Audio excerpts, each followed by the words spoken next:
এটা কথাটো স্পষ্ট, এটা মানুহ বচোৱাৰ এটা পদক্ষেপ, মানুহৰ জীৱন বচোৱাৰ এটা পদক্ষেপ। ভাৰত চৰকাৰ আজিৰ তাৰিখত নতুন নতুন ৰাস্তা বনাই আছে, ভাল ৰাস্তা বনাই আছে।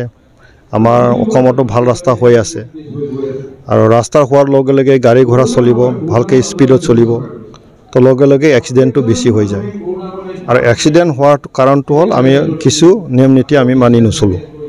তো গতিকে আমাৰ ভাৰত চৰকাৰৰ তৰফৰ পৰা এমাহ জুৰি এটা নেশ্যনেল ৰোড ছেফটি ইয়াৰ ওপৰত এটা এৱাৰনেছ আনিবৰ কাৰণে, প্ৰগ্ৰাম ল'বৰ কাৰণে এটা নিৰ্দেশ দিয়া হৈছে। আৰু সেই মৰ্মে আজি আমাৰ চিৰাং জিলা দ্বিতীয় আণ্ডাৰত আমাৰ বাসুগাঁও মহাবিদ্যালয়ৰ এই প্ৰাংগণখনক সকলো ছাত্ৰ ছাত্ৰীক লগত লৈ পেলাই এটা সজাগতা শিবিৰ ইয়াত কৰা হ'ল। আৰু ভাল কথাটো হ'ল আমাৰ ছাত্ৰ ছাত্ৰীসকলে আজি ভালকৈ অংশগ্ৰহণ কৰিলে।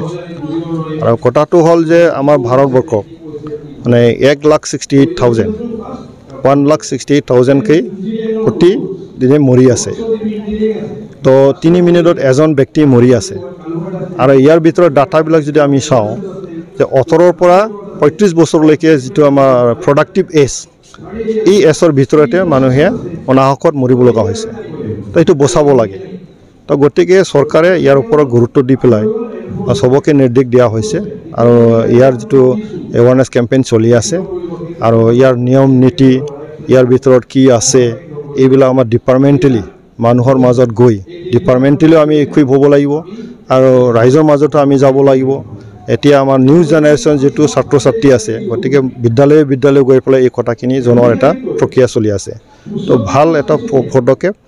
আৰু মই অনুৰোধ কৰিম আমাৰ যিটো আমাৰ দ্বিতীয় আছে ডিষ্ট্ৰিক্ট ট্ৰান্সপৰ্ট ডিপাৰ্টমেণ্ট, যেনেকৈ পদক্ষেপ লৈছে ইয়াৰ দ্বাৰাই যদি ভালকৈ যে আমি কৰিব পাৰোঁ, এতিয়াতো আৰম্ভ কৰিছে। তো গতিকে ইয়াৰ দ্বাৰা যথেষ্ট আমাৰ মাজত এৱাৰনেছ আহিব। আৰু আমাৰ টাৰ্গেটটো হ'ল চিৰাং ডিষ্ট্ৰিক্টত 0 এটা ফেটেলিটি যাতে হয়, কোনো যাতে এক্সিডেণ্টত মানুহে মৰিব লগা নহয়। ইয়াৰ বাবে আমি সকলোৱে কাম কৰিব লাগিব। এৱাৰনেছটো ধুনীয়াকৈ আমি কৰিব লাগিব, আৰু সেইটো কৰিব পাৰিলে জীৱন আমি বচাব পাৰিম। এইটো আমাৰ নেশ্যনেল ৰোড ছেফটি মান্থ চলি আছে 2024। 15 ফেব্ৰুৱাৰীৰ পৰা 15 জানুৱাৰীৰ পৰা 14 ফেব্ৰুৱাৰীলৈকে এইটো চলিব।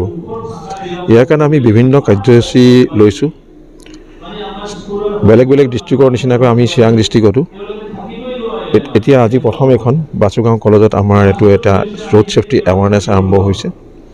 ইয়াৰ আগতে ৰোড ছেফটি কেম্পেইন হৈছে 3-4 জেগাত হৈছে, আৰু কাইলৈ পৰহিৰ পৰা 12 তাৰিখলৈকে আমাৰ বেলেগ বেলেগ কলেজত বাসুগাঁৱৰ ৰোড ছেফটি এৱাৰনেছৰ প্ৰগ্ৰাম চলিব। তাৰ মাজতে আমাৰ ৰোড ছেফটি আই কেম্পো আমি হাতত লৈছোঁ। 14 ফেব্ৰুৱাৰীত ইয়াৰ ক্লজিং চেৰিমনি হ'ব। তো আজি এতিয়া বাসুগাঁও কলেজত মাননীয় MP ছাৰ আছিল, লগত MLA sir, ADC sir, additional SP sir, inspector of school, district social welfare officer, এই সকলোবিলাকে ষ্টেক হোল্ডাৰ যিমানখিনি ডিপাৰ্টমেণ্ট আছে তেওঁলোকে আজি আহি কলেজত ৰোড ছেফটি এৱাৰনেছৰ প্ৰগ্ৰামত যথেষ্ট ধৰণে এৱাৰনেছৰ বিষয়ে আলোচনা কৰিছে। আৰু ভৱিষ্যতে যাতে কোনো ধৰণৰ এক্সিডেণ্ট আমাৰ চিৰাং ডিষ্ট্ৰিক্টতে হওক বা বেলেগত যাতে নহওক, সেই কামনাৰে আমি এইটো প্ৰগ্ৰাম লৈ আছোঁ। নৱপ্ৰজন্মৰ মাজত বিশেষকৈ সজাগতাৰ ব্যৱস্থা কৰা হৈছে। এতিয়া আমি বিশেষকৈ দেখিছোঁ নৱপ্ৰজন্মৰ যিটো য়ং জেনেৰেশ্যনৰ যিখিনি ল'ৰা 18 বছৰৰ পৰা 30-35 বছৰ, এওঁলোকৰ মাজত এক্সিডেণ্টৰ পৰিসংখ্যাটো বেছি। বিশেষকৈ বাইক, 2 হুইলাৰ বাইকছ আৰু LMB ক্ষেত্ৰত আমি ইয়াৰ পৰিসংখ্যাটো বেছি দেখা গৈছে। গতিকে আমি এওঁলোকৰ ওপৰত বেছি ৰোড ছেফটি এৱাৰনেছৰ আপুনি বিশেষ ধৰণে অংশগ্ৰহণ কৰিবলৈ আহি তেওঁলোকৰ মাজত এৱাৰনেছৰ যাতে তেওঁলোকে গোটেইখিনি বুজি পায়, তেওঁলোকে যাতে ৰোড ছেফটি ৰুলছ ৰেগুলেশ্যনখিনি মানি চলে, তাৰ কাৰণে আমি চেষ্টা কৰিছোঁ।